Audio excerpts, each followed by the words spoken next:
Hey everyone! You're listening to Heaving Bosoms, the podcast where two best friends gush about romance novels as a way to stay connected and add some heart and levity to life. Let's get started with a Patreon shout out, shall we? Brittany B. You are a Nereid, a sea nymph who represents all of the best parts of the ocean. Your personality is kind as a helpful current. Your intellect as bountiful as an untouched coral reef. Your heart as deep and wide as the Marianas Trench, and your wit as quick as a darting fish. People should know not to mess with you, though, because you've got riptides and crashing waves enough to protect yourself and everyone you love. Nereids are represented as beautiful maidens, and girl, you got that going on too. All right. We're going to jump straight into part 1 of 99% Mine by Sally Thorne, a book so gorgeous and delightful that we can hardly contain ourselves.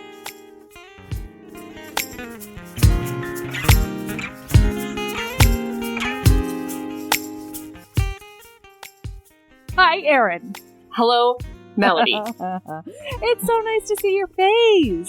It's nice to see your face. It's been roughly a year and a half since I've seen you, right? It's been a really long time, yeah. Has it feels like a long time. It's been forever. Yeah. Yes. Yeah, forever. Because it was like one weekend I had a trip to ski chalet, did the ski chalet, and then the next weekend I was at KissCon. You were KissConning. And then... Yeah, this is the first weekend I've been back to say hey. I know. I've missed your whole face. Same. Man, I've had a huge weekend. Huge. You have? Mm-hmm. Okay. Yeah, first, yesterday, I left the family. I left them, and I went out into the world like a lady about town, and I drove a car by myself, and I went to an establishment that cuts hair for curly ladies. Just for curly ladies? Just for the curlies, yeah. Mm-hmm. Yeah, I was actually wondering if they were going to let me in because I am a wavy. But they did. They did. Excuse me, can I come in? I am only a wavy. I know he has waves, so... I'm seeing some complete curls there at the bottom. Aren't you? Mm-hmm. I know. I've got a couple of 3Bs going for all my curly girls out there, if you know what that means. No. It's mostly 2C, though, you guys. Mostly 2C, couple of 3As, and then 1 3B. Okay. Sorry. So I got my hair cut, and it was a big deal. Yeah. I think I took like a foot off. It was long. Yeah. It was really long. And then today, we had Ember's 3rd birthday party. Spider-Man. Yay. Spider-Man. Friendly neighborhood Spider-Man. It was Spider-Man themed. So, somebody brought homemade marshmallows, and I had roughly 16 of them, and now I am so hopped up on sugar. Yeah, I don't even know what to do. Are marshmallows one of those things that needs to be homemade? Are they better that way? No. I was actually pretty surprised because earlier in the week the guy was like, "Oh yeah, we're gonna go home and make some marshmallows for the party," and I was like, "Oh, that's great." I've never. It's not like there's wholesome ingredients. Yeah. It's not like it's like, "Ooh, these were grown in our backyard" or something. Yeah, no. Like that's not something I feel like you need to make from scratch. But it seems like something that would be difficult to make from scratch with like gelatin and shit. Yeah, there's gelatin and egg whites and shit. Yeah, why? A metric fuck ton of sugar. I don't know. But they taste like marshmallows. So, good. Congrats, everybody. We did it. I had some marshmallows yesterday. I had s'mores. Mm-hmm. Ooh, I love s'mores. We had a party with kids over. We had many kids at our home. And I said to a child, there was a child eating dinner. And he was saying, "I'm getting so full. I'm so full of food." Like a total panic reaction to having a hamburger. He's like, "Guys, so full. What am I going to do?" And I was like, "Well, don't get too full. I heard a rumor that we have s'mores for later." Oh. And he was like, "What's s'mores?" And I was like, "You don't know what s'mores are?" And he said, "I know what they are. They're like a disease, right?" What? And I was like, "Yep, we're giving you s'mores. So buckle up and don't eat too much because you're going to get s'mores." Freaked him out. But then he got a s'more and he was happy about it. And he was like, "Gimme." There was another child that was eating a s'more and he became messy He was a smaller child. He became messy from the s'more and then just started like hysterically sobbing from messiness because he didn't want to be messy, but like also eating the s'more at the same time. Like he kept eating it, but also sobbing. And like it was just the most traumatic s'more I've ever seen in my life. Anyway, that was my night last night. Yeah. That's really cute. Oh my gosh. And can I just say, the first time I read this book, you know, because so we're reading 99% Mine today.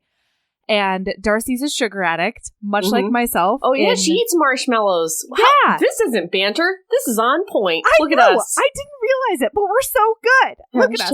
Hashtag professionalism in 2019. Yeah, but I remember when I read the book the first time, because I've read it twice, I was like, dude, you were in an entire candy section and you walked out with marshmallows? Like, what is your problem? You're doing it wrong. And then I had some marshmallows today and I was like, oh, 10 out of 10 would do that. Actually, 10 out of 10 did do that today. So, but also, like, I think she was at like a bodega style place, she was like at a 7-Eleven, yeah. Oh, okay. Maybe a 7. I was thinking they've got some sweet tarts. Well, I've been in some of those like corner stores where it's like the candy selection is like marshmallows or like something else that's weird, you know, orange gummies. Yeah, or like something from a foreign country that I'm not sure about, you know, and it's just like you just want to gorge on something, so you play it safe, you know. Sure. I've seen that happen before, but no, she was at a 7-Eleven. They should have a standard candy selection. They absolutely do. What would you get? Sweet tarts. Sweet tart? Oh, God. Oh, yeah. No. Sweet tarts all the way. Sweet tarts and the darkest chocolate I could find. And probably also some Sour Patch Kids. I love tart and sweet at the same time. No. Yeah. Love it. No. What about you? What would you get? I would get peanut butter M&Ms. But I'll tell you, when we were at the private HB party in downtown Chicago, I don't know that it was downtown, but wherever Union Station was, it was around there. The private HB party we had in Chicago last weekend. Yeah. We all brought our favorite candies and had a candy bowl. And there were some bar? Yeah, candy bar. A bowl. A candy bar. Yeah. You know, I love a candy bar. Yeah. High Chews, is that correct? Yeah. Yeah. I missed those. I forgot about those. Those are outstanding. And I know at least one HB filled her pockets with those and ate them on the cab ride back. Yes. That is my style. That is my style. Yep. All right. I have a proposition for you. It's radical. Ooh, tell me everything. 1 hour. Do you think we can do it? The whole book? I don't know. It was just something I thought of. Do you think we could do it? We could, but we would skip all the good parts, I think. In the early days, we did 1 hour podcasts. Like, what happened where we can't do it anymore? I don't know. I think we're better at it, and so we pick up on more detail. Do you think we're better at it, or do you think we're less prepared? No. I feel like we're worse at it. I don't think we're less prepared, because I take notes now. I didn't in the beginning. That's the problem. I'm less prepared. You are absolutely less prepared. Yes. All right. Okay. But that's okay. All right. No, sorry. We'll do the standard 4 hours. Sorry, I haven't thought about it. It doesn't listen. It doesn't have to be 4 hours. I'm just saying that part 1. I don't know that for a fact. It could be a 1-part situation. Okay. It could be a 3-part situation. We're unpredictable. We've never done that before. We didn't even do that with Akamath. Or Akko Blarf. Yeah, we didn't. Oof. All right. Okay. Everybody, this is 99% Mine by Sally Thorne. Who, like, I met and we're pretty good friends. Oh, I'm so Can mad I tell you at my reading experience of this book and then how I embarrassed myself in front of Sally Thorne? Yes, please. Always. I read this book on the plane to Chicago for KissCon. Cool. There was a man talking next to me the entire time I was on this plane. The plane was in the air from midnight Alaska time until like 7 a.m. wherever time. I forget. Who was he talking to? The guy in the row behind us, meaning that he was turned full face toward me, shouting the entire time about his tow truck business. That's a very red-eye. Upsetting. Yes. So I read 99% Mine by Sally Thorne because I was never going to sleep. Oh my God. But then I got really into it. And then I couldn't sleep until they had sex. I felt like from page 1 till sex, I could not sleep. Right. So when I saw Sally Thorne at KissCon, I told her this. I was like, I read your book last night. I started at midnight. I was very tired, and I could not sleep until they had sex. And she was like, oh, so you liked it? And then I said something deeply weird. I said,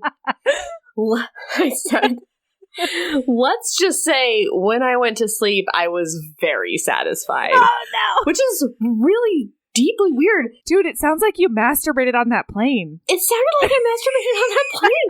And then, so it was Sarah McLean that had brought her over to our little group where we were having coffee. And This is a you don't even know. Situation you guys, if you're ever at like a convention, get near Jen Reed's Romance, and she will, like a beacon, bring all the celebrities to you. Mm-hmm. So first Helen K. Diamond came to us, and then Salika Snyder came to us, and then Sarah McLean brought Sally Thorne to us. So she walks up with Sally Thorne. I say this thing at Sally Thorne's face that is like so awkward and creepy, and then Sarah McLean says, I'm going to take Sally to the restroom. That is not something you need to do. Can you ever imagine me being like, I'm going to take Melody to the restroom now? No, because it's not a thing. Sarah McLean had to rescue Sally Thorne from me. And we'll talk about it on a Patreon. 2 nights later, I'm sitting in a hotel lobby at 3:30 in the morning with Alyssa Cole, and we're chatting because we're like pretty much best friends. And I tell her this story, and she's laughing and laughing and laughing, and she's like, I have a plane ride back with Sally Thorne. I'll tell her on the plane ride that you didn't masturbate on that plane. And I'm like, no, Alyssa, Ms. Cole, that will make it so much weirder. A, she may not have taken it that way. B, she may have forgotten by now. And then she's going to be like, what now? What happened? This woman didn't masturbate on a plane? Tell me more. I don't understand. Oh my God. And she's like, no, I'm going to say it.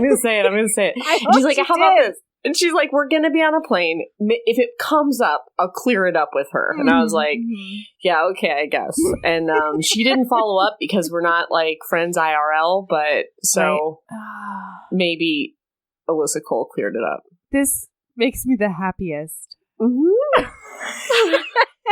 So that was my whole interaction with her. Neato. You done good, lady. You done good. It was one of the top 5 Sally Thorne embarrassing moments from HB KissCon. It may be number 1. I know who has number 2. Shout out to HB Allie has number 2. She's the best. All I can say is I am deeply satisfied by that story. Good, great. Are you masturbating right now? I can't see below your shoulders. You can't see my right hand, can you? No, I can't. On a plane. I mean, I think that's a part of the Mile High Club. Can that be the Mile High Club?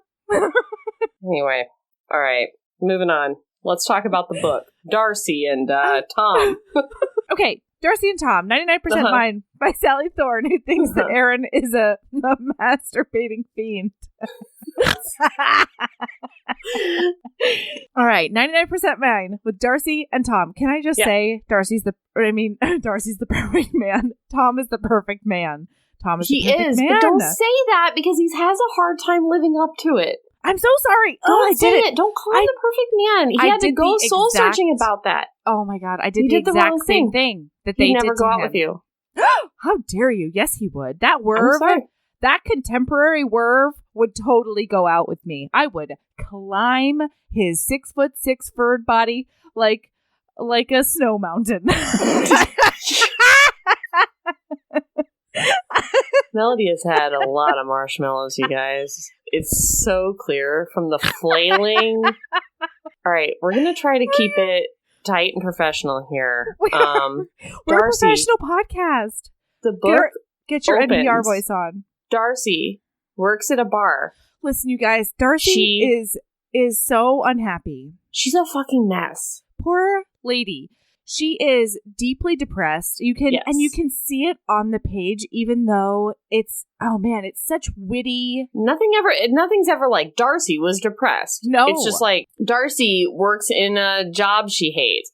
Darcy's wearing a lot of clothes and makeup and like cutting her hair frequently to like fit into something. Like she's just like doesn't like herself. Clearly. Oh yeah. She's eating crazy amounts of sugar. She's likely an alcoholic. She's definitely an alcoholic, yeah. And yeah, is just horrible to herself all the time. About 3% into the book, it says she's talking about the name tags that are sort of on rotation that she wears at this dive bar that's full of bikers. Mm-hmm. And she goes, I take down the beer glass containing my name tags. I'm sick of being Joan. I decide to be Lorraine for the rest of the shift. I'm sick of being Darcy. Mm-hmm. And it's just so, and yet she's still she's so witty. She's so acerbic. She just seems like a lady I would want to hang out with. Actually, she's the personality I fantasize like being when I'm depressed. You know, I wish I could just like be the tough bitch who takes no shit still and walks around in my steel-toed boots and has a pixie haircut or you know, a short haircut. It's never going to happen, right? Mm-hmm. But yeah, I want to be. I have a neck tattoo on right now. I want to be that bitch. You know. Can I say we got temporary tattoos at the private HB party in Chicago. And one of the girls, HB Anna, got like a bitchin' tribal on her bicep. I saw that. And then we went back to the hotel party and like she was dancing wearing a tank top. And like no one at the hotel party knew that wasn't like an actual bitchin' tribal she had on her bicep. It looked awesome. That's amazing. She and Eloisa James, huh? Nice. Yup. All right. For it. Okay, so. All right, she works at this bar. She's unhappy. She likes to travel, but she hasn't traveled in a while, partially because she inherited her grandmother's broken down house and she needs to stay her grandmother just died. Mm-hmm. Her grandmother just died, you guys. Also because she can't find her passport. Yeah. So she's usually like jet setting to different places, taking shitty jobs all over the world to constantly travel and have no roots and that kind of lifestyle, but she's kind of stuck here for like 2 or 3 months. Yes. Then... Okay, so then she goes to leave. Oh, yeah. She's got a heart condition that she's, like, not taking care of. She's got some kind of mysterious... She's a heart murmur. Heart murmur. I don't know. This is, like, a big murmur, though. This is, like, a heart shouting. Yeah. This is a heart choir. Heart full-scale conversation. Because, like, I've got a murmur, and it's just kind of, like, just murmurs just in the background. It's just, like, politely murmurs? Yeah, it's just, like... Like, nobody would yell at it in the theater? No, yeah, got hers is like every once in a while it's like murmur. Hers is like taking the stage and going, actors, get off the stage. I have the heart murmur. Yeah, it's projecting. Yeah, it totally is. It's serious. Diaphragm, right? Yeah. At one point, she like tries to pick up a keg and nearly passes out, and that is written so well because she talks about how it feels like her heart is climbing a skyscraper by the stairs with no handrail, and God, this, Sally Thorne is so talented. It's so good. So, when she goes to leave the bar, the bouncer at the bar hits on her. The bouncer, who is married, like, walks her out because he's supposed to walk all the ladies out to their cars. And then he's like, hey, Darcy, this thing between us. And she's like, what the fuck, dude? We're friends. Like, cheating is the worst and cheaters are the worst and get out of my face. And then he grabs her wrist. Nope. Because he doesn't want her to leave. And then she twists out of it like a little python and jumps into her car and drives away. And so then she stops to get some marshmallows on the way and also wine. Yes, marshmallows and wine. I don't know what a better combination is, you know? Would you put them in the wine? Would you put them in there? No, I would you dunk them? No. I don't know. I don't know about wine. My intolerance. Oh, that's right. You have an intolerance. It looks like something that would look good to get. It looks like a marshmallow might go in a wine. I don't know. I don't know these things. I've never had it. Well, she does say that she buys super sweet wine. So mayhaps, but I personally would not. Okay. So she's also being accosted by this anti-sugar fascist in 7-Eleven. Like, who just doesn't want to sell things, We don't have time for the anti-sugar guy. We don't have time for him. I'm just mad at him. Me too. Because he's fine with cigarettes, but he's not okay with sugar. So, like, fucking figure out your life, man. Yeah. Anyway, so she's driving away, and she's talking to Loretta, and she's shoving marshmallows in her mouth. Loretta is her the grandmother. She's talking to a ghost of her grandmother. Yeah. Right? Continue. And she looks in, and she's like, Loretta, I know you're my guardian angel. I know you wouldn't have it any other way. So I really need you to send me something that's better than sugar. I need it so bad. Yeah. And she chokes up just like thinking about it and saying it out loud. And then, guess what? The only thing better than sugar is It's Tom Valeska. Oh. The almost perfect man. The absolutely That's perfect his jingle. man. Yeah. Ooh. Thanks. I really like it. You should moonlight. So she pulls into her driveway. And she drives past because there was a couple of guys that gave her some problems at the bar, and she's worried that they like followed her home or found her. It's like a biker gang bar, you guys. Yeah. It's no good. No. So then she pulls in. She's like, "Who's there?" And then this little apple-headed chihuahua comes down. Peppermint Patty the chihuahua. Scratch. Tap, tap, tap, tap, tippy, tap, tippy, tap. Tippy, tap, tap. Oh. And then right behind him is the sled dog wolf that is Tom Valeska. He is 6'6".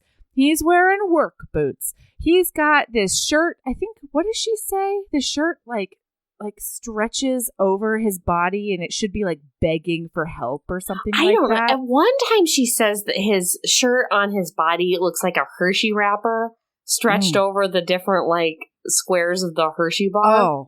I was like, that is a metaphor. That is something that I can get right down with. Yeah. The way that she really, and it's actually fairly subtle, the way that she weaves in her sugar addiction throughout is just so good. Yeah. Oh, it's such good writing. It's just such good writing. Yeah. So, okay. So Tom Valeska. Yeah. So then it goes back. So he's sitting there. She's like, oh my gosh, he's perfect. So then chapter 2. She greets him. She says, Tom Valeska, world's most perfect man. Yes. And that's how she talks to him quite a bit. And that's how she views him. So then chapter 2 is a flashback to childhood, and it begins, Tom Valeska has had an animal inside him, and I felt it every time he's looked at me. Oof. So here's the deal. You guys, he's a non-paranormal WERVE. So here's the deal. Darcy has a twin brother named who's a fuckface. Jamie. Yeah. They are fraternal twins. They lived together in a house and they had nice house and money growing up. Right. Across the street was a house where they called the house where the poor people lived because people were always in and out of this house. It was kind of like a transient home. And one day the kid who lived in that house got locked out of the house, and like the single mom was like gone, and like he didn't have anywhere to be, so they invited him over for dinner. And it was fate, and it was Tom Valeska, and now he's like a member of the Darcy Jamie family. Mm-hmm. And Jamie has always like latched on to Tom, and they've been like best friends, and Darcy's kind of always felt like she's like a third wheel.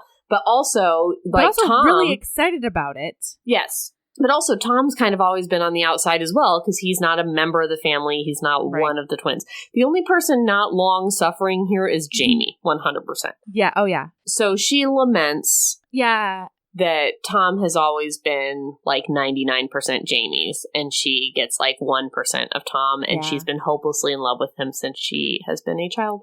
Yeah. And so much of her psyche has to do with the fact that her family was always really worried about her, because Jamie was the twin that just came out screaming and demanding attention from the world and totally healthy. Meanwhile, she's got this heart shout that won't stop being a problem. So Tom and Jamie get to go do athletic stuff like skiing and running and biking and stuff, and she can't go. Yeah. And everybody's always like, how are you doing? Are you okay? You know, she always feels like a liability, basically. Mm-hmm. So he's back. And the reason that I call him a WERVE and all of that is because the very first night he came to dinner, afterwards, she went up to her room and she drew a wolf. And on his name tag, way too small for anybody to see, she wrote Valeska on it, because she's always seen him like... He's got wolfy eyes, you guys. He's like a wolfy-eyed... And he wolfs at her. Mm-hmm. You know? Yeah, but like not in a scary way, like in a way that she describes him like grabbing her collar and bringing her back from danger all the time, because he's perfect and he's good. And being perched on the edge of the end of her bed just to like make sure she's safe. Yeah. A guardian WERVE. A guardian WERVE. So, Tom's a builder. Tom's a contractor. And he shows up at her house because she and Jamie inherited this house from their grandmother. She loves this house as much as she loved her grandmother. And in her grandmother's will, it was like, you need to renovate the cottage and sell it.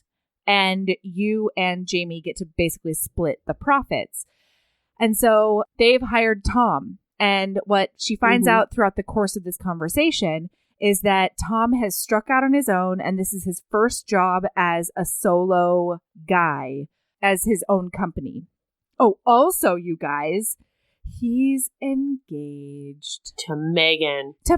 He's been engaged for like 8 years. He's been with her for 8 years. He's been with her for like 8 years. It has been for fucking ever. For so long. God.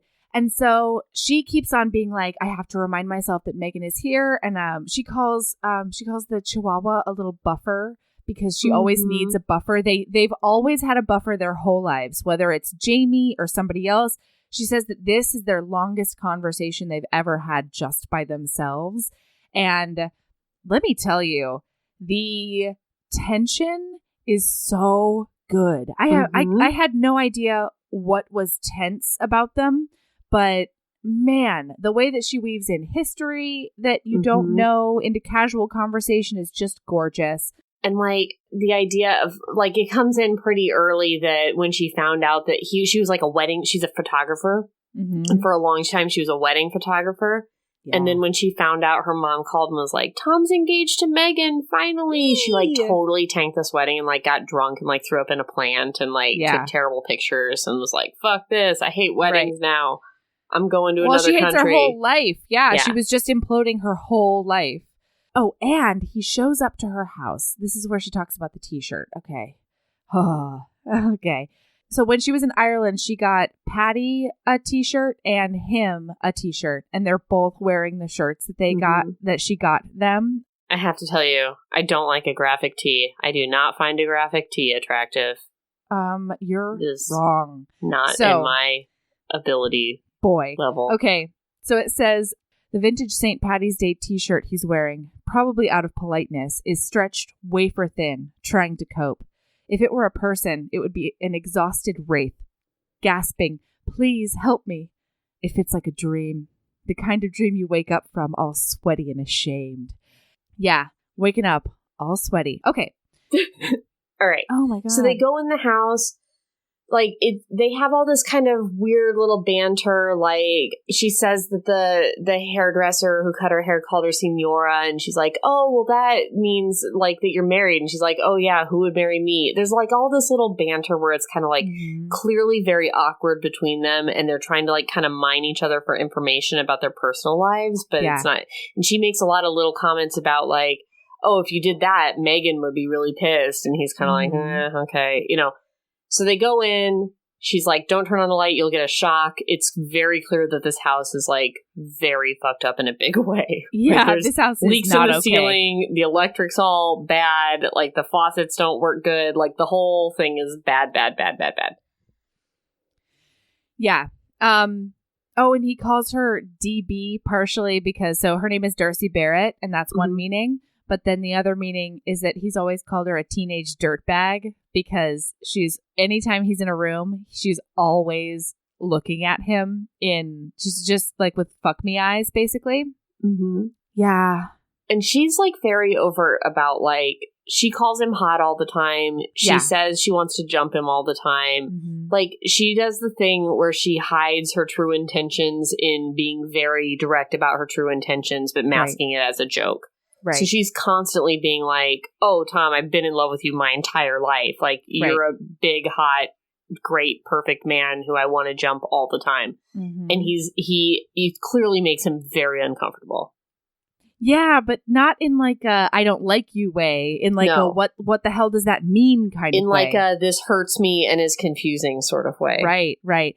Well, and then this is also where she starts the if you were mine refrain. Because she's asking him about Megan, and he's like, oh, Megan doesn't really care. We're not like that.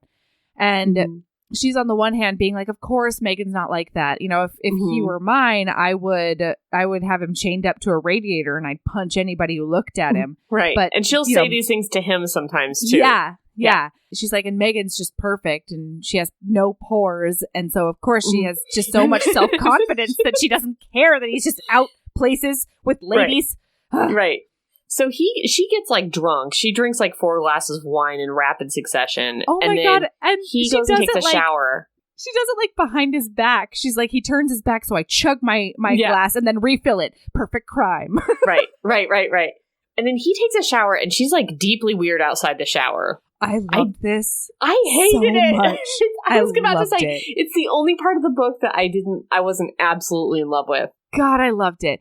Okay, just because, you explain it then, because I had to read it 4 times, and I'm like, no, she's just weird, I guess. And then I went on. That's part of why I like it. She's just a drunk mess, and she cannot handle herself. And she, even when she's outside the door, she's like, I'm sorry, I'm weird with you. And he's like, it's okay. Yep. And she's like, I'm sorry, I've been weird about you my whole life. Like, it's cool. Yep. I'm just getting naked over here. And meanwhile, she's on the other side of the door going, I wonder if I could pull this door off of its hinges. If I could just like blink and make the hinges explode so that I could see him naked. Like, it's so funny. And she like lays down outside the door, which is very drunken and insane. Yeah. So, well, actually part of her inner monologue is, get it together, Darcy. It's not his fault he was born with your favorite kind of bones. He's a sweet, shy, solid gold human, someone's fiancé, and you're a teenage dirtbag. Leave him alone. Yeah. So she gives him her bed and sleeps on the couch, doesn't brush her teeth before going to bed. You guys, she's just a mess. She cannot live. She's in a place, you guys. Yeah. And so she goes to bed.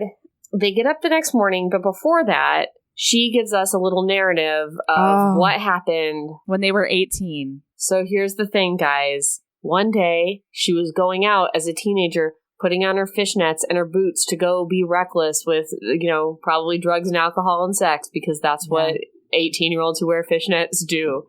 Sure. And that's what I've heard. Yeah, the youths. That's what I assume. He's like, hey, Darcy, don't go out tonight. And she's like, why not? And he's like, because I love you. And she's just like, yeah, I know. And then she Han Solos him. No, that's not true. She doesn't leave. Yeah, she does. So she Han Solos him, and then he looks deeply embarrassed and hurt and humiliated. And so he like just turns tail and goes. She follows him out the door going, wait, Tom, wait. And he won't stop. He gets into his car and drives away without looking at her. And then she blows off the party and goes over to Loretta's and then tells her about it. You're right. And she's like, Loretta, this thing happened and I don't know. I messed it up. Yeah, I've always known in my bones that he loves me. And that's the way I meant it. I didn't mean like, I know you love me and it's stupid, or like, I know you love me and I don't care. Love you back. Yeah. And I don't love you back. Exactly. And Loretta, smart lady that she is, she thinks to herself, Loretta thinks, oh, my girl's got some learning and growing to do. Mm-hmm. And so she smokes some weed with her granddaughter, which is goals. And then and then she tells her about this marriage that she had before she met her grandfather. Mm-hmm. And she's like, this guy was wonderful and he was perfect for me, but I was too young. And so I'm buying you a plane ticket to Italy. And you need to go and explore your life and be amazing. And then she traveled, and then Tom met Megan. He got with Megan before she could fix it, and Megan's like a 10. Megan is like, well, and she's like basic. You know what? Listen, Megan is just a treat. Megan is lovely. There is nothing wrong with Megan. But she's not for Tom. She's not for Tom, you guys. She's kind of a nothing. She doesn't have a personality. She's kind and wonderful, but she's not a Darcy. She's not a Spitfire like Darcy. And she doesn't smell right, you guys. No, that's true. That's true. We'll figure that out later. Yeah. So then also Darcy tells us sometime in this chapter that her and Jamie, her twin brother, are in a big fight because at some point somebody came over and made an offer on the house for like a lot of money, offered to buy Loretta's house as is. And Darcy got mad, tore up the offer, and chased him down the street yelling because she didn't want to sell Loretta's house. And so Jamie got very mad because that could have earned them and saved them a lot of money. Well, because Jamie only thinks in dollar signs and about himself. Right. He would have blown off his grandmother's final wishes in a blink. Right. You know? But when she talks about this Tom situation, when he left and she chased him and she couldn't track him down, she says, that was the very first time I tore up a once-in-a-lifetime offer. Oh! Yeah. So then she wakes up and Tom Valesco, world's most perfect man, has got her an overly sugared coffee and a platter of waffles. Mm-hmm. And he just puts it under her nose. And he's like, you should feed yourself. And I thought to myself, maybe you should feed her for her. But it's fine. Mm-hmm. It's fine. They're not there yet. Later on, she can slather him in syrup and go to town. It's not time yet. Oh, no. Yeah. Oh, you know. You know she's gonna do that. Oof. Absolutely. She's gonna dribble it all over his nipples. No, it's sticky. It's like honey. Exactly. And then she's gonna lick it off. No, she's probably gonna do the same thing to his Do scrote, not try Erin. this at home. You don't know. No. Maybe she'll do it in the shower. You cannot throw stones, Erin. No. Unless you are a Canadian HB, 2 of which I met over the weekend.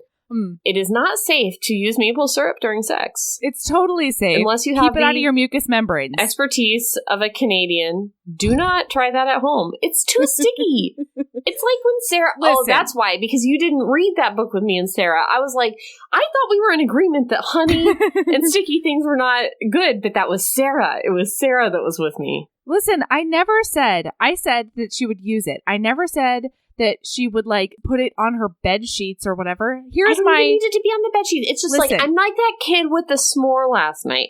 It would be like, I would be enjoying the s'more, but I would also be like, it's too sticky. Are you going to sob through your orgasm? Maybe. Skish. I don't know. I've never allowed it to get that far. It's just a hard limit for me. Nothing's sticky. It wouldn't even feel good.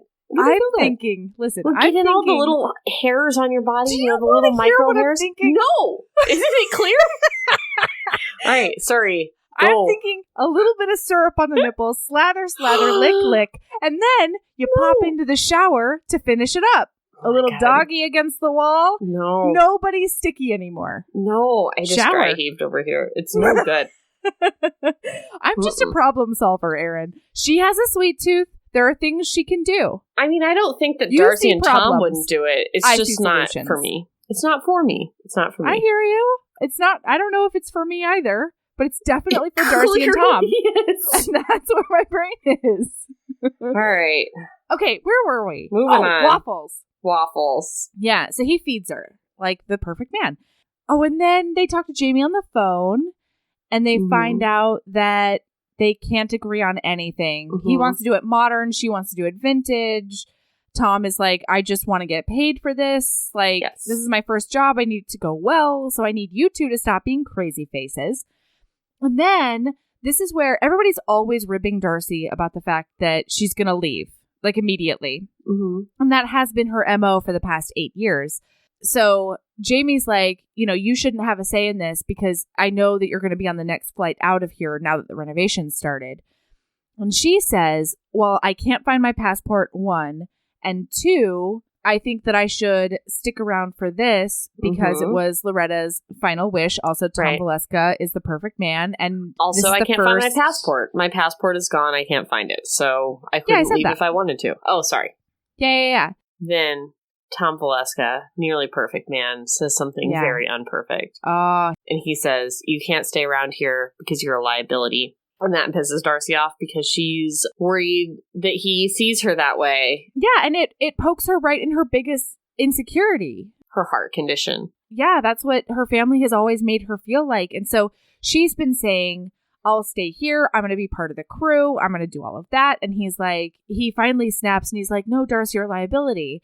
And oh man, I felt this reaction in my bones. Like I'm here, and then just shut down when somebody says something eviscerating. It's obvious he doesn't mean to. He immediately backpedals. He's immediately apologizing. And she's just like, oh God, no, you are and he totally means right. it in a different way that she doesn't understand yet. Yes. He means it's going to be distracting. We don't have a buffer between us. You're all around and I've been in love with you my whole life and I don't need this. And she sees it, differently. She sees it through her insecurity goggles. Yes. Yeah. So they pretty much make up relatively quickly. And she starts talking about, like, a lot of this is through, like, inner monologue. It's just, I feel like we're not doing it justice because it's just so well written and the banter is so good and her thoughts are so good. Like, how things are slowly revealed is so good. Yeah. But we get the story behind Loretta's engagement ring, which she left to Jamie. Yeah. Which is a black sapphire. Oh my gosh, wait. Also, Loretta was a fortune teller, guys. She could see the future. She was like a kooky, crazy, like, she read. Just like an eccentric lady. She was a fortune teller. She was all these different She read tarot cards. Yeah. And she truly believed it. She wasn't like a scammer. She really believed it. You guys, I'm not implying that tarot cards are kooky or crazy. I just mean generally this woman was like all over the map kooky crazy. Yeah. Tarot cards were one quality of her, but she's like nutso. She smoked weed with her granddaughter. Goals. Yes. Yeah. Yeah, so we get the story of the black sapphire. She leaves it to Jamie, and this absolutely baffled Darcy because she's like, Loretta would let me wear it for a couple of weeks and be like, oh, it suits you so well. And all of this. And she's like, I don't understand why she didn't just leave it to me. It's obviously my ring. And as they left the estate planner's office, she immediately asked Jamie if she could have it / buy it / trade it / anything for it. And he was immediately like, no, she left it to me. And he doesn't give a shit. He just wants to get under Darcy's skin. Because can I just say, he is the biggest fuckhole. But he sucks. But I cannot wait for his book because I know that Sally is going to turn me around on him. I know it. Is he getting a book? It feels like it. No? It does feel like it, but like her first one was a standalone and this is a standalone. So I don't know. Is it a standalone? I don't know. That's what I'm saying. Man, I really want her to turn me around on Jamie. I mean, she didn't give us a book for that lady in HR from The Hating Game. She did not deserve a book. She and her I'm just trying to think of any other characters in The Hating Game. Exactly. We didn't have any other characters like this. Whereas we get to know both Jamie and Truly. But yeah. So what were you going to say about the sapphire? Well, just that she wanted it and Jamie wouldn't give it to her. And that's it. It's at this part in the book that is revealed and she kind of talks about that situation. This is also where Tom is asking her why she's not taking real pictures anymore. And because she comes out into the backyard after taking a shower and like trying to wash him out of her hair because he said that awful thing. Yes. And he's like, is this where I get to apologize to you? And he's taking pictures of the back steps because he wants to be able to fix them. And she's like, oh my God, how have I never seen how amazing and beautifully broken those steps are? I should have been taking photos of this. Because right now she's just doing like product photography and it is not fulfilling. And she used to be a portrait photographer. She's an award-winning portrait photographer. But the portrait she won with was of Jamie's smug face. And so not even that could be just hers. Because apparently when they went to the award time, the award ceremony, Jamie kept on like posing with his portrait and talking to everybody and really overshadowing her once again. So yeah, now that she's given up weddings, she's not doing that anymore. And they kind of go through the house. I think like, and I don't know, some house stuff happens. There's like a gutter that gets cleaned out and her heart goes nutso. And so because her heart goes nutso, we get like a kind of hug situation. Yeah, we do. And he starts like trying to touch her and make sure she's okay. He calls her heart her little spool of thread. It's like an inside joke that they had when they were a kid that's never even really explained, and I don't need it to be. I don't give a shit. So it's gorgeous. May I read? Yes, please. He says, what's happening? She says, nothing, on a slow exhale. My heart is climbing out of my body, fluttering and struggling in the base of my neck. Tom's hands are on my body. Your little spool of thread, he says with deep empathy. It's rattling around in there, isn't it? Stop it. Don't fuss. I tug away from him, but he steps with me. I will stop if I can just take my mind off of it. Your hands are making it worse. He drops them like he's been scalded. Ahem. He smells like he always has, a blown-out birthday candle, sharp and smoky. It's that smell in your nostrils when closing your eyes and making an impossible wish, and your mouth is watering for something sweet. Breathe, he says, encouraging me just like Jamie would, because Jamie usually talks her down from these kinds of things. When I give myself one glance up at his beautiful face, the stark look in his eyes reminds me of why I stayed behind at the airport as a child. I am stress, fear, uncertainty, and I am a liability. Oh. Blown out birthday candles. Blown out birthday candles. He smells like a fucking wish. He smells like a wish. Oh. Sally! Sally. Girl. And Sally, thank you for not dropping that, because she brings it throughout in this beautiful way. She brings the same metaphor forward, and it is incredible. Mm-hmm. Also, the night before, we forgot to say this, she goes to sleep drunkenly thinking to herself that she's going to make him 2% hers. Her goal in the next 3 months is just to have a tiny piece more of Tom Valeska. So she wants 2%. Okay, so then she has a best friend named Truly, who is, she makes these underwear that I want to exist in real life. And she's getting ready to go out. And she's like, all right, Tom, I'm going out to see Truly or something like that. Or no, maybe she's just going out to get away from him because she can't be in the same house with him anymore and like not jump him. So she's like, Tom, I'm going to order you some pizza and then I'm getting out of here. And so she just grabs his phone, orders him a pizza that she knows he likes. And she's like, save me some pizza. She takes care of him. She always takes care of him. And she does it without asking. And it's so beautiful. So she's on the porch about to head down to her car. The same porch, you guys. The same porch. It's the same porch from when they were 18, right? That's the one. Yes. Yeah. Ugh. Something like that. Is it not? I don't know. I thought it was the same porch. God damn it, just give me this. I think so. I want it to be the same porch. Hear you. But you're right. I thought then she went to Loretta's house afterwards. Yeah, she went to Loretta's house. Yeah. Here's what it is, you guys. It's the same porch. All right. Yeah, that's right. What? How meaningful. Incredible. Incredible. So she goes down to her car, and this muscly, rumbly car comes up the driveway, and then this guy that she's been boning just on the side and always sort of bones when she comes back to town because he's easy. His name is Vince, and she realizes in this conversation that he's her male doppelganger, and she's like, why have I been fucking myself for years? This is awful. But she can only see that when she sees him through Tom's eyes. Yes. And also, like, Tom has, like, a clear disdain for Vince and, like, everything he is about. And then she kind of feels the same. Yeah. Like, oh, gosh, this is how Tom must see me as well. You know, like, this childish, immature, like, dirty scumbag idiot. Sure, yeah. Or at least the world. Yeah. The world sees her that way. Yeah.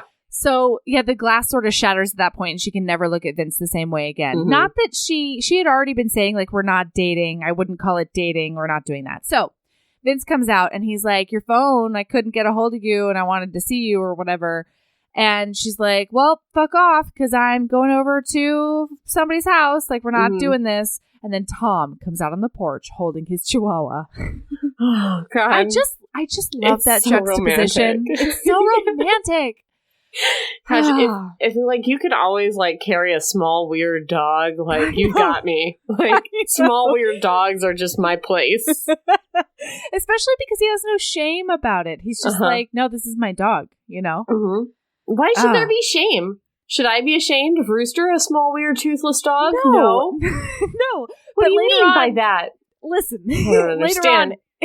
You better fucking backpedal quick. No, I'm not going to backpedal. I'm going to explain. The guys on his crew later are like, what the fuck is this big giant 6'6" guy doing with a 3-pound dog who's probably like owns several companies just like Rooster. She's got real estate in Wisconsin. She owns Bitcoin. She's got her own radio show full of fake news with Rooster. She used to have that deal. She used to have that recording contract with DJ Khaled. And I heard there's one with Kanye coming up because they really see eye to eye. She said that, but we're starting to believe that it's not like a real thing. Rooster. Yeah. Come on. He's your She also did a lot of work as a dog medium. I haven't talked about that on the podcast. She's a medium dog who is also a dog medium. Yes. She went to daycare puppy playgroup, and she said that she was a medium dog, and they thought that she was a dog medium. So the other dogs at puppy playgroup started asking her questions about their relatives that had passed, and Rooster just like went with it and was like, she could not. I see fur. I see a tail. And they were like, oh my kibble God. in the sky. Yeah. And they were like, oh my God, that's Snuffles, my mom, you know. And like Rooster made a killing on that dog medium bullshit. And oof, it was not real. I can't believe she doesn't pay rent to you. Like, what a B word, you know? No, in fact, she demands money all the time. Anyway. It's weird how you said B word when you just throw cunt around like it's nobody's business on this show. I don't throw cunt around in a bad way. No, it's just funny how you're like, bitch. Like, whisper. She's a B word. Okay. Anyways. So later on, they're sorry. This guy should have like a Newfoundland. You know, this guy should have because he's 6'6", giant, you know, muscle bound, crazy. He's the typical romance hero. Just carrying around this little tiny 2-pound dog with its apple head and its snaggle tooth, and it's just so cute. All right. So sorry, I did the rooster she face. Made a face. So Vince is like, "Hey, how you doing, Tom Valeska, guy who's staying here with the lady I'm boning?" And Tom's Vince like, "Great." Give a shit. No, I mean, he kind of does, but he kind of doesn't. He's just taking a reading. Yeah, that's fair. Yeah. And then he's like, "Oh yeah, I heard that you're marrying that girl, that hot brunette." He actually says hot brunette because he's just such a dirtbag. And Tom's like, "No, we broke up." Yeah. And Darcy thinks to herself, like, that's weird. Why would he lie? Because she's mentioned Megan like 15 times since he arrived. At least. He's not said anything about a breakup. So she's like, why would he lie to Vince about that? It makes no sense. Yeah. Can I also say the passage during this conversation where she says, sex with Vince is like going to the gym. I feel slightly better after having done it as the sweat cools on my body, but I make a lot of excuses to myself as to why I shouldn't go. Yeah. I once told a man to his face, and I hope he's not listening, that sex with him was like going to the movies when you don't really want to. Like, after you leave, it's like, oh, that was fine, I guess. I saw that movie. But, like, you gotta kind of get dragged into it. That was during a breakup conversation with a man that I know. I love you. Yeah. You gotta just shoot straight, you know? Straight from the hip. Well, he asked, so... He did, didn't he? Yes, he did. Don't ask if you don't want the answers. Exactly. Yep. All right. So yeah, she's like, that's so weird that he would lie. I don't understand. And so Vince is like trying to get her to come over later, and it's a whole thing. The pizza arrives, and Tom's like, ugh, I'm going to go get this pizza and like go inside. And she says that the way he closes the door, she thinks he's going to slam it, but he closes it all quiet. And it makes her really sad. So she quite literally tells Vince to fuck off and goes into the house. He says to her, Vince says, carefully doesn't fall in love with you again, because like a guy like that, you're going to leave and break his heart. And that's not fair. Yeah, you're going to ruin a guy I actually like that. have it in my, like, not Erin verbiage, in like Sally Thorne, beautiful, pristine verbiage. Yeah, that should be the one. He says that Tom got pushy with him one time in high school. And he's like, hey, Darce, you know, we've known each other a long time, since high school. And she's like, no, you've got it wrong. Jamie was the pushy one. And he's like, nope, definitely Tom. Watch out he doesn't fall back in love with you, Vince says in a voice that sounds like he's joking, words that sound serious. You'll wreck a guy like that when you leave. See ya. And then, like, goes. It's like, devastating. Yeah. So she goes into the house, and... he's hunched over the sink. He's got like his hands on the counter, and he just looks a tiny bit broken. And she says that she's sorry, and he jumps so high in surprise. I mean, I guess a 6'6" guy doesn't actually have to jump very high at a standard kitchen, but he jumps and hits his head because he doesn't expect her to be there. And so she goes up to him, trying to like check on him, and she's saying, sorry, you hurt yourself. He's turned around. And so she's like up in between his legs because she's trying to check on his head. And then she pulls her hand down to his shoulder. And then she goes to step away because she's like, oh my God, this feels so good. He puts his hand on her waist. And she's like, oh my God, Tom Valeska's hand's on my waist. I need to get away from him because he's engaged and he lied to Vince. And so she goes to step back, and he pulls her back closer to him again. And so they're flush against each other.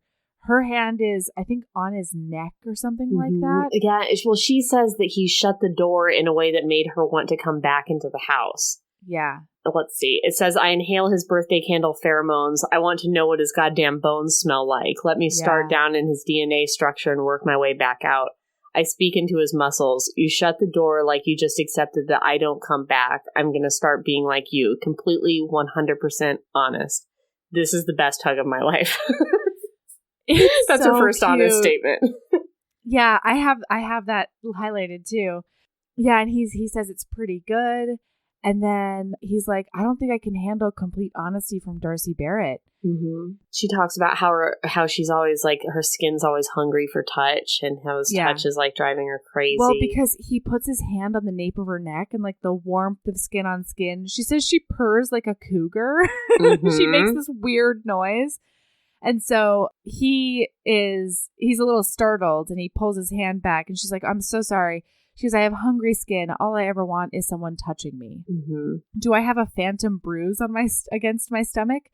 Did his body give mine the low down hard press? Surely not. Look what I'm doing. Ruining a beautiful moment. And then she's like, I better go. So he tries to get her to explain. And he's like, is that why you need Vince? Mm-hmm. Yeah.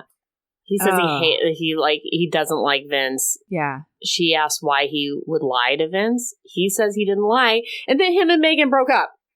Bah. Yeah. So then he says they broke up 4 months ago, and he told her family but didn't tell her, and said that he would tell her in person. Right. And she's very like, oh, I'm sure it's just a break. You'll get her back. And like, you probably want her back. I'll help you get her back. What can we do? And like, I'll photograph your wedding. It'll be great. Yeah, don't worry. It's going to be fine. It's just a little hiccup. It'll be okay. Yeah. Then they end up in like a very weird situation where they start...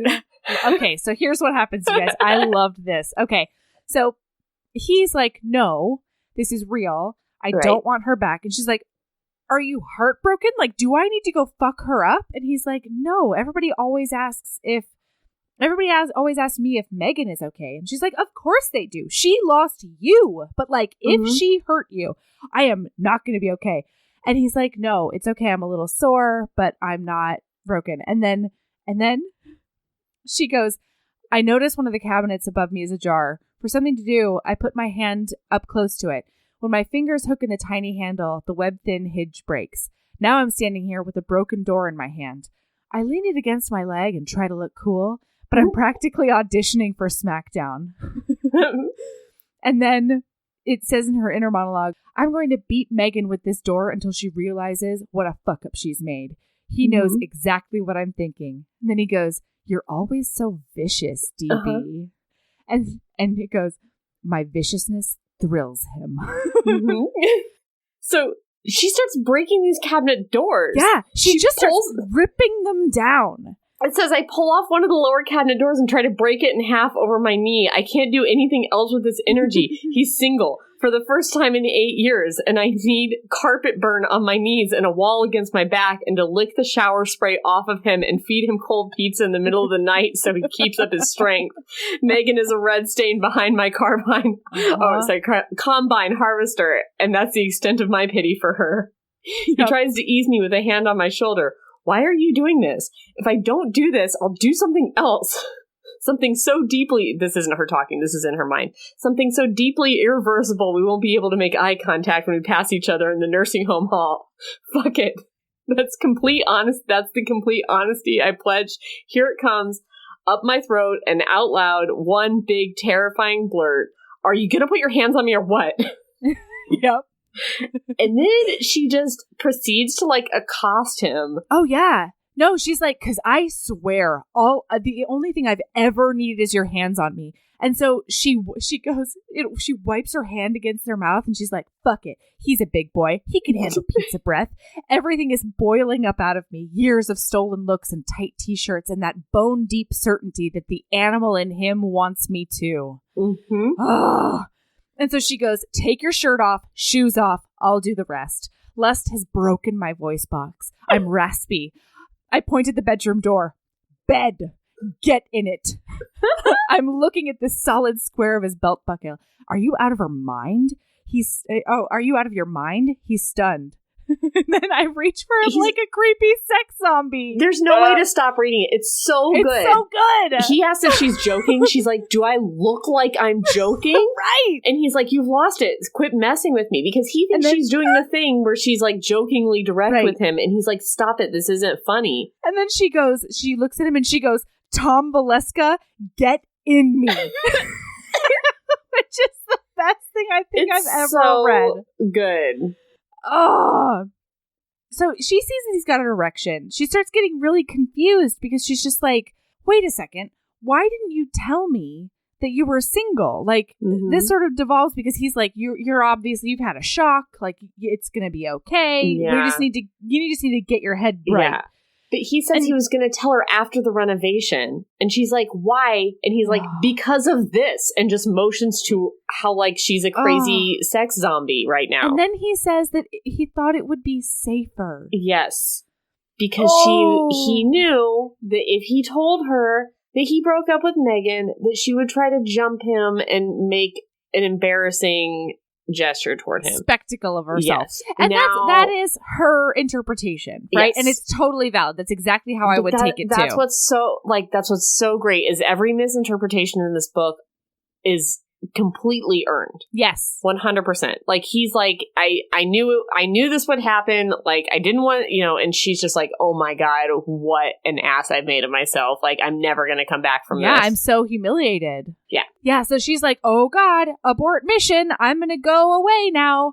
And this is where we meet Truly. She goes and Truly, okay, real quick. Truly has this underwear thing that I really want to be real. It's these suck 'em up underwear that are like high-waisted 50s style briefs. And then they have insults written on the butt. Mm-hmm.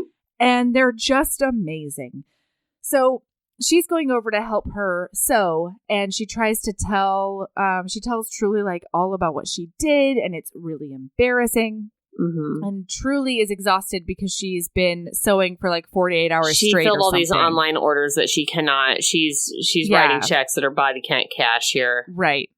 And so she puts her to bed, and as she does, Truly says something like, "Oh, better not tell Jamie this." And she's like, "Yeah, of course I'm never going to tell Jamie this. Like, go to bed, and when you wake up, your sewing will be done." Like, cool. She also makes note that Truly is the only person in her life that is 100% hers. Yeah. She's always had to share Jamie. She's always had to share Tom. She's always had to share her parents. But Truly is her one good friend that is all hers. Oof. Yeah. Yeah, oof. Oh, God, I just saw the line, I tore up the kitchen and I tore up my oldest friendship. Oof. Oh. Sorry. Anyway. Yeah, so she goes back, and I think it flashes forward, like, to, oh no, this is where they start unpacking the house. Mm-hmm. I mean, packing up the house. Mm-hmm. And when they do, we learn that all three of them, Jamie, Darcy, and Tom, got the bulk of their sex education from Loretta's old romance novels. Yeah. And it is delicious. She also earlier, I'm sorry, you guys, she describes his hair as a romance novel that's been dropped into the bath with like the texture and like the crinkle of sex on it. Oh, it's so good. It's so good. They mentioned throughout, they've mentioned before this about her romance novels. I don't know. The timeline in this is so hard because it's just really a cluster of conversations, And inner monologue. Right. Yeah. So it's really good though because they both read the same sex scene in there, and both of them say that they think the romance novels have filled them full of unreasonable expectations.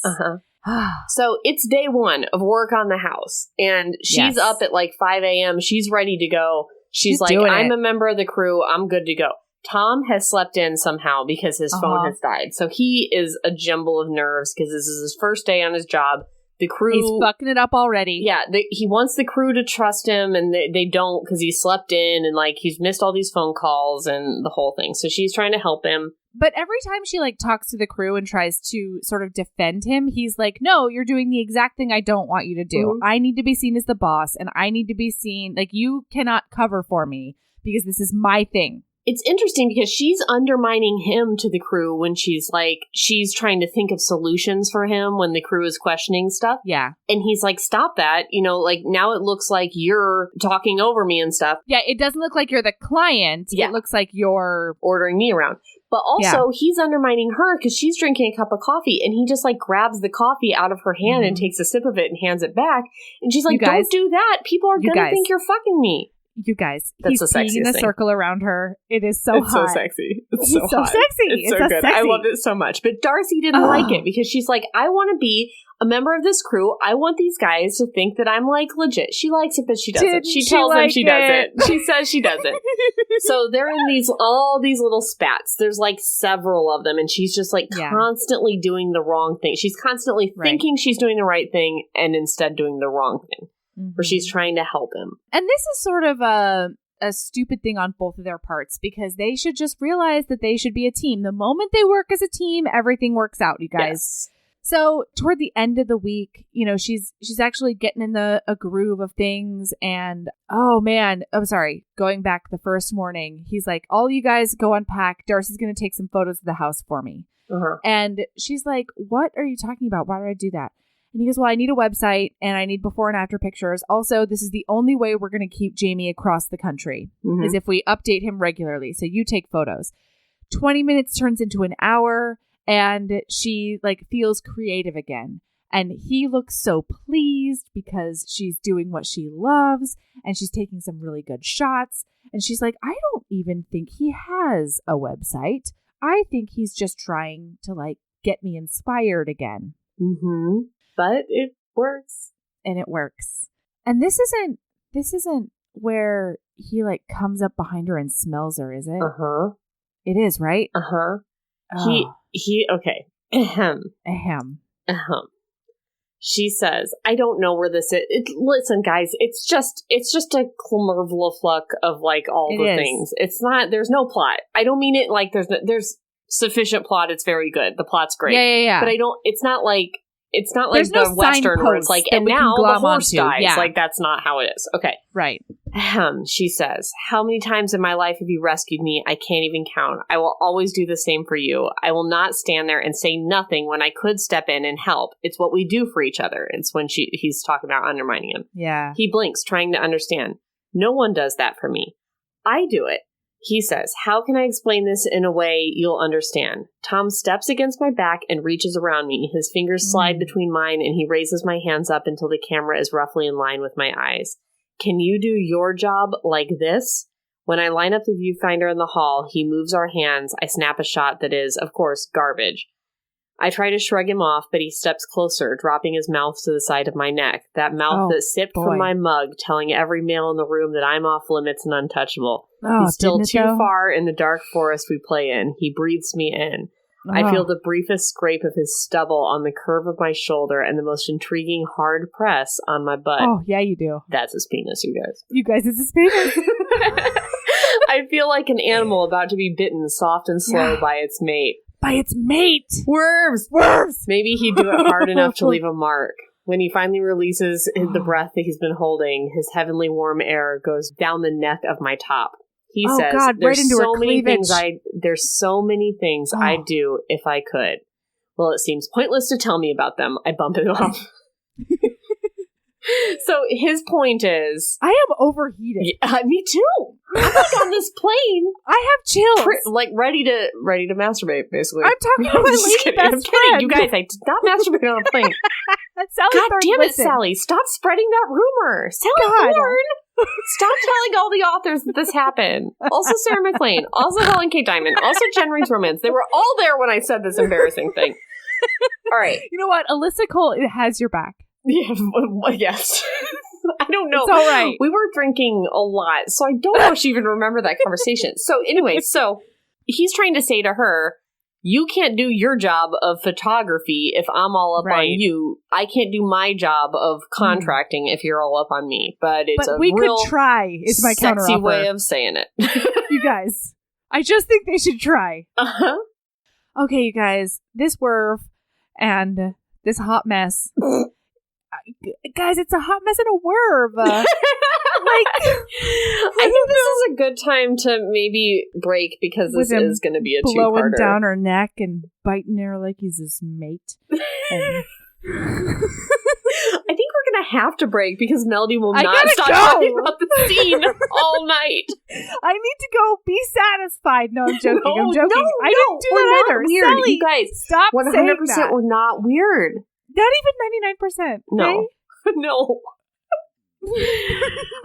You guys, but we can't get to the sex because here's the thing.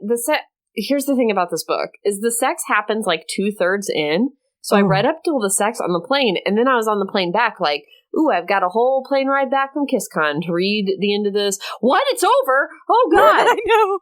I was so pissed. So we can't go up till the sex, so we'll have nothing to talk about for part 2. It's true. Oh, I'm honestly flustered. I'm sorry, everyone. I'm sorry. I heard a lot of people say that this book was less good than The Hating Game. They're wrong. And it's not the case.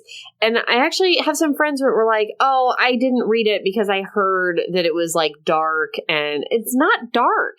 It's like really bright. You know what it is? I think everybody was expecting another quirky, fun heroine. And while Darcy is quirky, and I would argue she's fun, she's also written from a place of fairly deep depression. And it's beautiful. Like I don't know. Like the heroine isn't falling over herself. Yeah. My friend from my book club up here in Alaska, Erin, my romance book club, said she was reluctant to read it because she just hasn't been in the mood to read like a depressing and dark romance.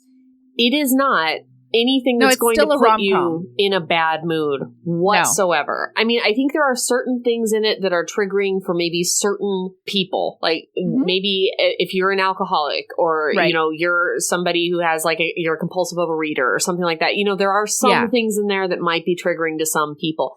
However, just generally, it is like 100% happy. It's a rom-com. Rom-com. Yeah. It's not dark. It is not going to bring you down at all. No. So if you're one of those people, please read this book. We should have said that at the beginning. Why didn't we say it at the beginning? You know, I think they got the gist of it in our recap so far. Yeah. So, okay. All right. Yeah. Do you have a lady love? Mine is get yourself a big change if you need it. I am feeling like a new human after cutting off a foot of my hair. Everybody was like, but Melody, you've been growing it for so long and it's so pretty. And both of those things were true. But I needed it off. I needed it off my neck. I needed to stop having headaches when I put it up. I needed to have less hair coming out of my head in the shower, even if it looks less just because it's shorter. I needed a lot of things and it delivered. So get yourself a big change. If you're feeling stuck or frustrated or whatever, it might help. Okay. Yeah. That's fine. Did you read at the end of this book the behind the book essay? No. I may read the whole thing out loud to you. Okay. So this is my lady love. It's the behind the book essay at the end of this book. It hit me in such the feels on the plane on the ride back. I nearly cried. I cried or nearly cried twice during this book. One was during the meat and potatoes of the book. The other one was during this. But I don't know. It's like 2 pages long, so I don't know if Just I'll read the whole thing. Read it. But they say if you stare into the abyss too long, the abyss stares into you. Well, I'm here to tell you that the abyss they're talking about is a blank Microsoft Word document. When I wrote my first book, The Hating Game, I didn't even know I was writing a book. Ha ha, I thought, grinning to myself as I tapped away whenever I felt like it. How enjoyable, how droll. How did I do it? Who knows? But it's printed with such a cute cover. What was next? I opened a new document and I stared. Picture me, propped up in bed like Beth March from Little Women, slowly fading away from second book syndrome. My expert nurses during this crisis spoon-fed me broth and assured me that it was a very common disorder for new authors and I would survive. I didn't believe them and honestly thought I was a goner. I doubted my creativity, talent, and skill so intensely that I nearly gave up roughly 99 times. But I loved my book title. It gave me goosebumps on my forearms. 99% mine. I'd say it to myself until it became a mantra synonymous with don't give up.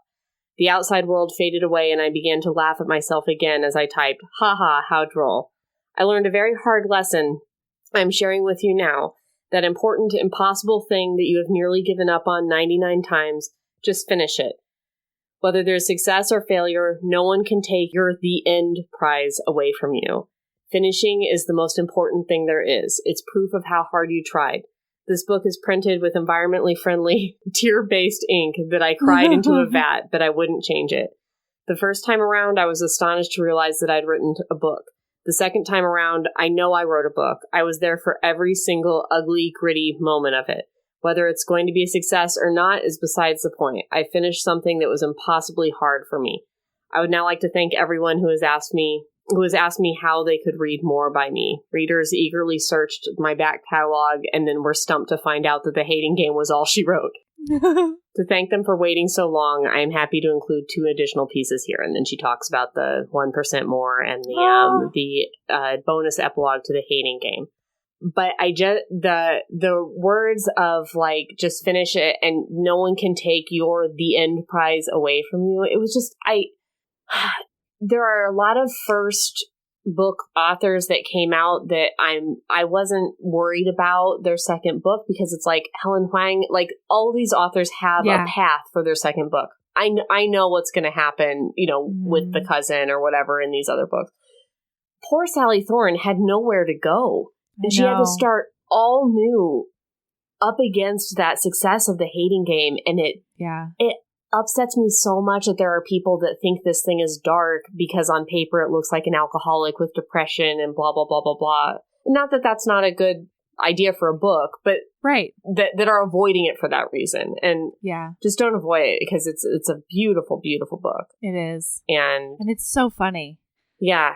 And when we were doing the author signings at KissCon, she made a comment. We were in a line and H.B. Blair was in front of me. And she had 2 Hating Games and 1 99% Mine for her to sign. And she said, "Oh, good, a 99% Mine. I haven't been seeing a lot of yellow books today." Oh. And she had these buttons of her 4 main characters of Josh and Lucy and Darcy and Tom. And it was just a sea of Darcys. No one wanted Darcy. And I just... it upsets me so much, because I would much rather read about an imperfect heroine finding the solution for her than, a perfect heroine with an imperfect asshole. That's just me, but anyway. Same. Not that Lucy was perfect. I don't mean it like that, but I would rather have a story of healing for the heroine than somebody who was already complete from the beginning. Yeah. Anyway. Yeah, I loved this. I loved this novel. Me too. So much. I think I may have liked it more than The Hating Game. I think I did too. Mm-hmm. Yeah. I'd have to go back and read The Hating Game again. I did like it a lot, but Darcy she felt like my people, Yeah. And Tom really did feel like the perfect man. Yeah. Yeah. So anyone within the sound of my voice, go read this novel before we ruin it for you next week. Yeah, this is so great. We've given you a fucking gift. Take this week and read the book. Get it on audiobook. It's great. Either way. Yeah, do it. It's so, so wonderful. Yes. Congratulations, Sally Thorne, for getting through all that. Yeah. Okay. So, you can find us on all the places. Do you want to tell them where, Erin? Sure. At Heaving Bosoms on Instagram. At Heaving_Bosoms on Twitter. Heaving Bosoms Podcast on Facebook. Heaving Bosoms Podcast at gmail.com is our email address. The Heaving Bosoms Geriatric Friendship Cult is the closed Facebook group where only magical things happen. It's true. We have a Patreon, Heaving Bosoms Patreon, where we give you bonus content, I would say bi-monthly. Yeah, a lot. Sometimes more, sometimes less. Yeah. Extra books, hopefully soon to be some movies, embarrassing stories, that kind of thing. And we also have merch on Redbubble, and we sell tote bags, shirts, coffee cups, and the tote bags, Sarah McLean said, were at very high quality. When I was at KissCon, she said, "Look at this tote bag. What a high quality tote bag." So that is an endorsement I'm going to put on our website. I love it. Whether she likes it or not. So, yeah. No, so there's Sarah McLean. I'm not going to do that. I would never do that. Don't say things out loud in front of us. Unless you don't want us to quote as if you endorse products. God, what a terrible thing to do. She did, though. She did say it was a quality tote bag when I asked her to sign it. She's like, "Ooh, where did you get this?" All right, so keep being a badass. And love yourself as much as you are proud of carrying around your small, snaggletooth dog who's an entrepreneur, who is not embarrassing at all, and is a strong, independent bitch in this world. She is. Yeah. And it's not embarrassing, and it's not something that we should speak of as an embarrassing thing. No, we should not. No, we should not. No. All right. We never would. So. Okay. Goodbye, Melody. Goodbye.